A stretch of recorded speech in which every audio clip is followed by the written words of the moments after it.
The steady hum of the Boeing 737 was less a sound and more a vibration that resonated deep within my bones, a constant reminder of my precarious existence. My name is Alex, and as the plane sliced through the perpetual gray of a Seattle afternoon, I felt less like a passenger and more like a fugitive. My destination, Orlando, was meant to be a new beginning, but it felt terrifyingly like an ending.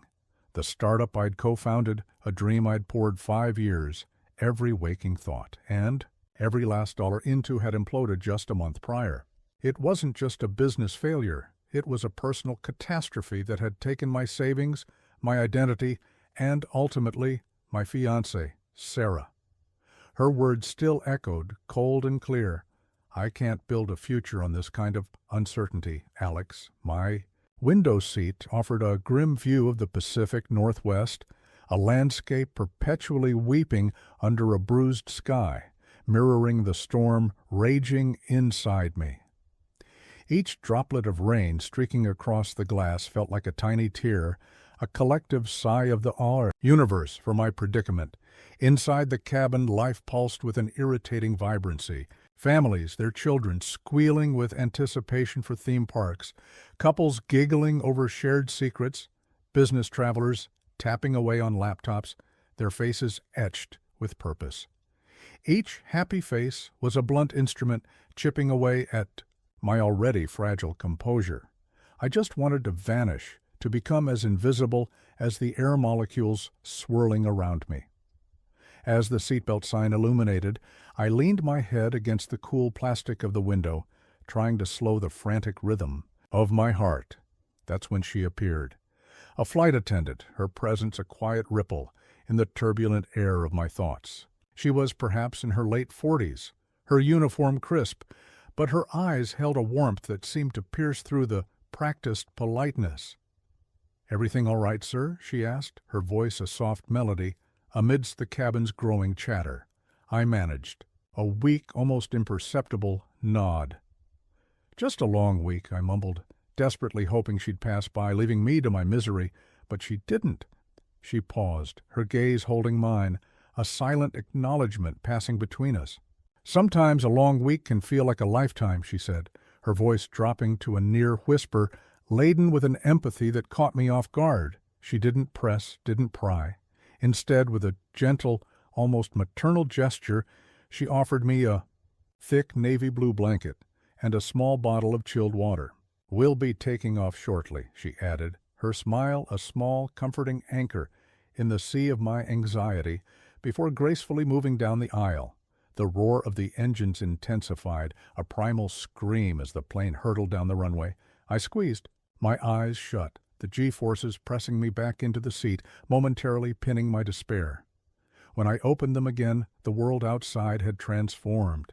The gray, rain-soaked earth had vanished, replaced by a breathtaking panorama of impossibly white clouds floating in an endless expanse of cerulean blue. For a fleeting moment, the suffocating weight lifted, replaced by a fragile sense of wonder. I thought about the flight attendant. Her small act of kindness, so simple, yet so profound, felt like a tiny flicker of candlelight in my personal abyss. Just as the seatbelt sign dinged off, signaling freedom of movement, she reappeared. She moved with a practiced ease, her back to the other passengers, ostensibly adjusting something in the overhead bin directly above my seat. And then subtly, almost imperceptibly, she slipped a folded piece of paper into my hand. Our fingers brushed, a fleeting touch that sent a jolt through me. "Enjoy your flight," she whispered, her smile unwavering, before seamlessly gliding away. My heart hammered against my ribs. Was this a mistake? A forgotten boarding pass? An emergency instruction? I waited until she was out of sight, then, with trembling fingers, unfolded the paper. The note was slightly creased, as if it had been carried for some time, and the elegant yet firm handwriting filled the small space. It wasn't an airline memo, it was a single sentence, stark in its simplicity, yet profound in its implication. "Sometimes the only way to find yourself is to get lost." Below the sentence, meticulously written, was a small, unfamiliar address and a phone number. My mind reeled. This wasn't just kindness. This was an intervention. The brilliant Florida sun, now streaming through the window, suddenly felt warmer, more intense, illuminating not just the cabin, but a tiny, audacious flicker of hope within me. The drone of the engines no longer sounded like despair, but like a distant, beckoning whisper. What did that cryptic note mean? Who was this mysterious flight attendant, and how would this single sentence truly change Alex's life? The journey has just begun, and the biggest twists are still ahead. Don't miss a moment of Alex's incredible story. Hit that subscribe button right now and turn on notifications so you're ready for what happens next. The small, folded note felt like a live coal in my pocket for the remainder of the flight. Sometimes the only way to find yourself is to get lost. The words were an enigma, a challenge, a strange cryptic invitation that burrowed deep into my thoughts. The address pointed to a place far removed from my corporate past, a small independent bookstore nestled in Winter Park, a charming, almost idyllic suburb of Orlando, renowned for its ancient oak-lined streets and quaint historic buildings. It was a world away from the sterile glass and steel towers that had been the backdrop to my unraveling. Upon landing, the humid Orlando air enveloped me, thick and almost tangible, a stark contrast to the crisp, often rainy Seattle I'd fled. My hotel room, with its anonymous art and the low hum of the air conditioning, offered little solace. My initial plan had been a melancholic self-retreat, perhaps sending out a few half-hearted resumes to appease the nagging voice of my dwindling bank account.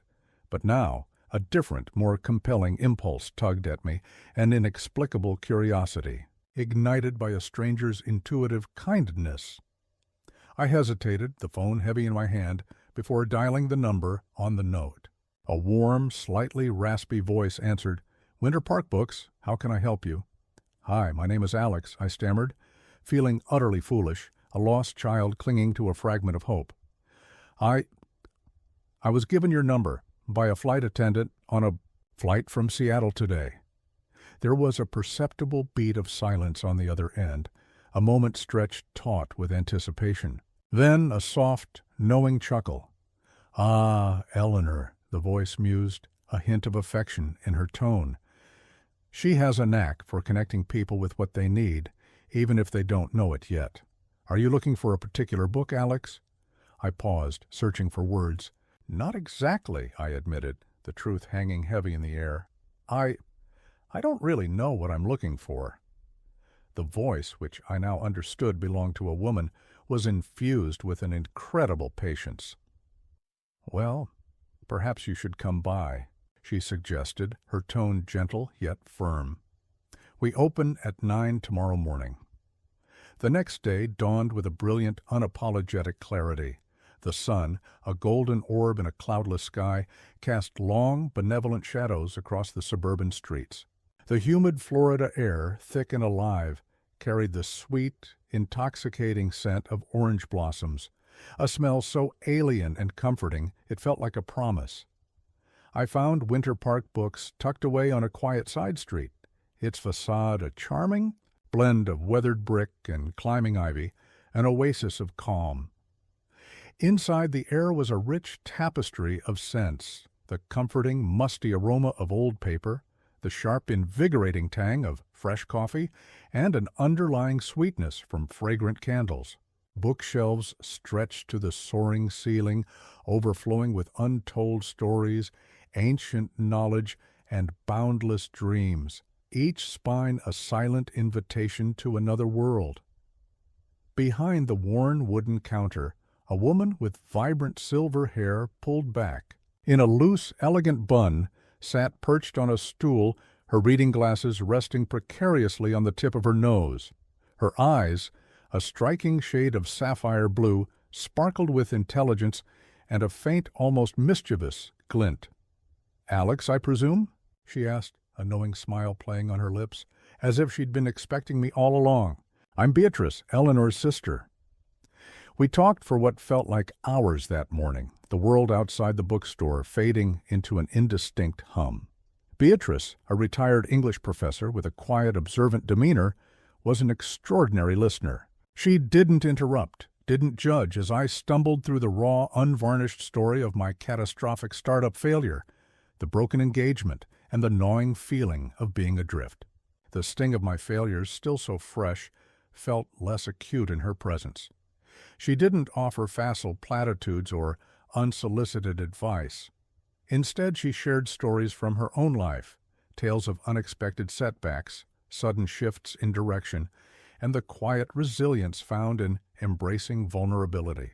She spoke of Eleanor, her younger sister, with profound affection, describing her as someone with an almost uncanny intuition, a rare gift for perceiving the unspoken needs and hidden anxieties in others. Eleanor, she explained, pursued her part-time flight attendant role not for necessity, but for the sheer joy of connecting with people, and used her time off to volunteer tirelessly at local community centers, driven by an innate desire to help. As we spoke, a gentle, almost musical rain began to fall outside, creating a soothing rhythm against the bookstore's large windows, a comforting counterpoint to the quiet unraveling of my defenses.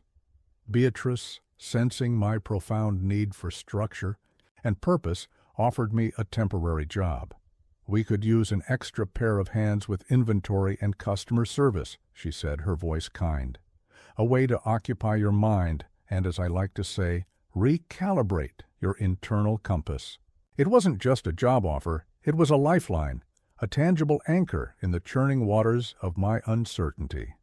For the first time in weeks, the suffocating knot in my stomach began to loosen, replaced by a fragile sense of possibility. The city of Orlando, once a symbol of frantic escape, was slowly, almost imperceptibly, transforming into a place of unexpected connection, a quiet sanctuary. The getting lost Eleanor spoke of wasn't about physical disorientation.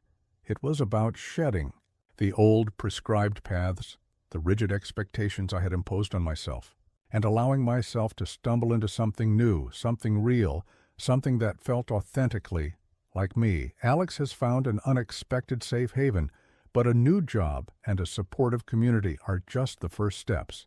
What secrets does Eleanor truly hold, and how will her sister, Beatrice, guide Alex to his true calling? The pieces are starting to fall into place, but the biggest revelation is still to come.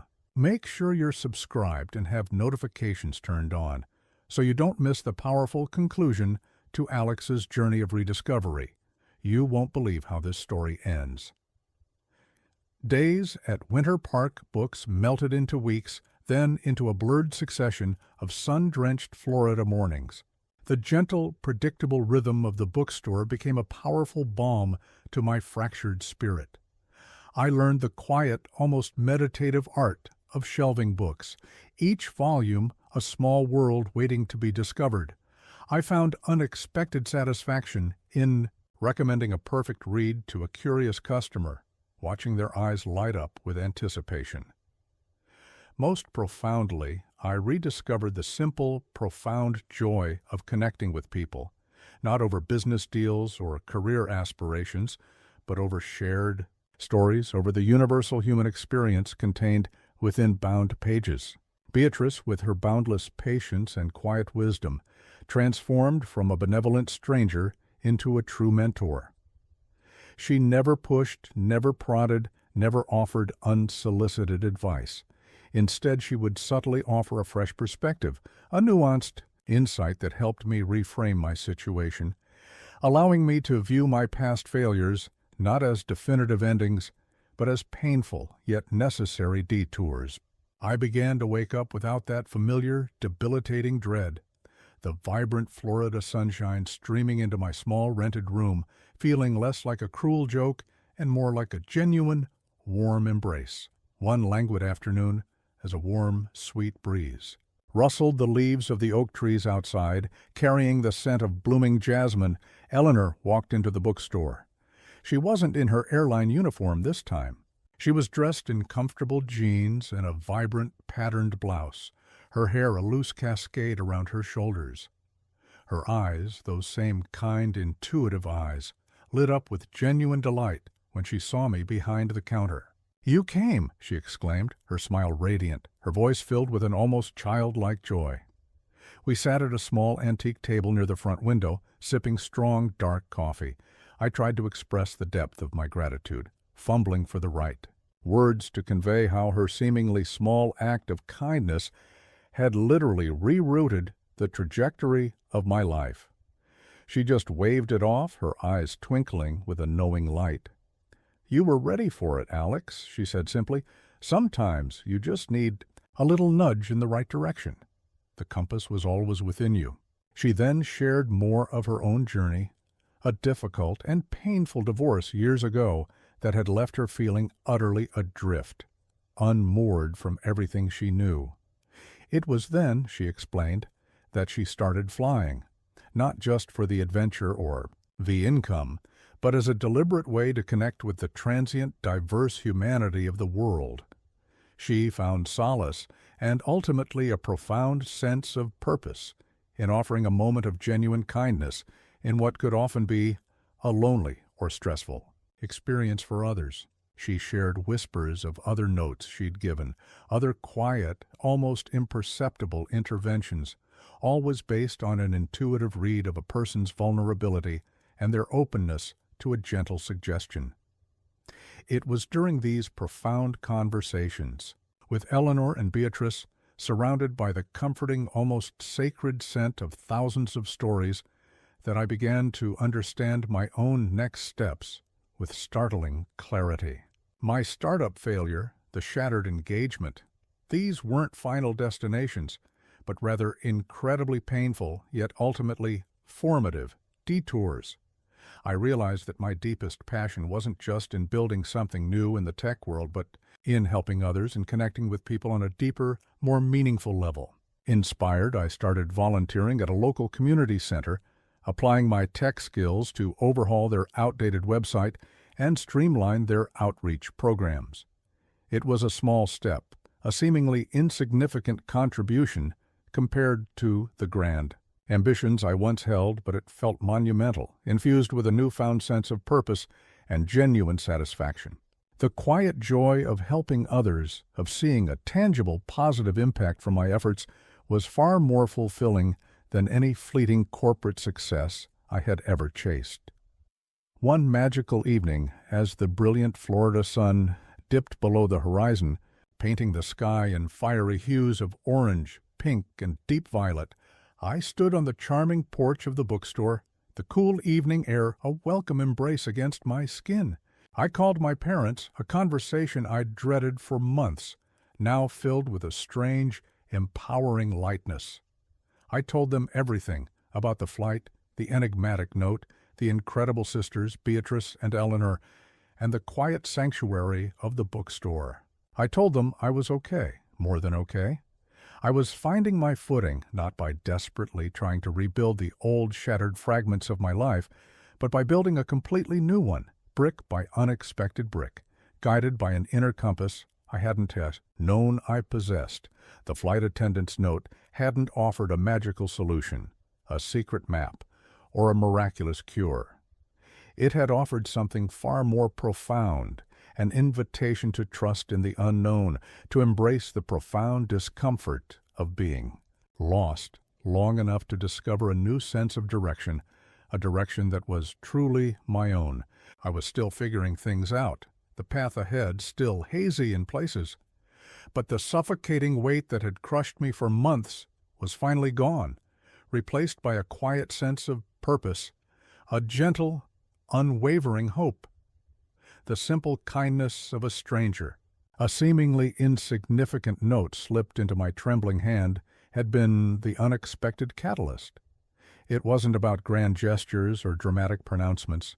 It was about genuine human connection, about finding light in the most unexpected places, and learning, truly learning, that sometimes the most profound and transformative journeys begin precisely when you step off the well-worn path.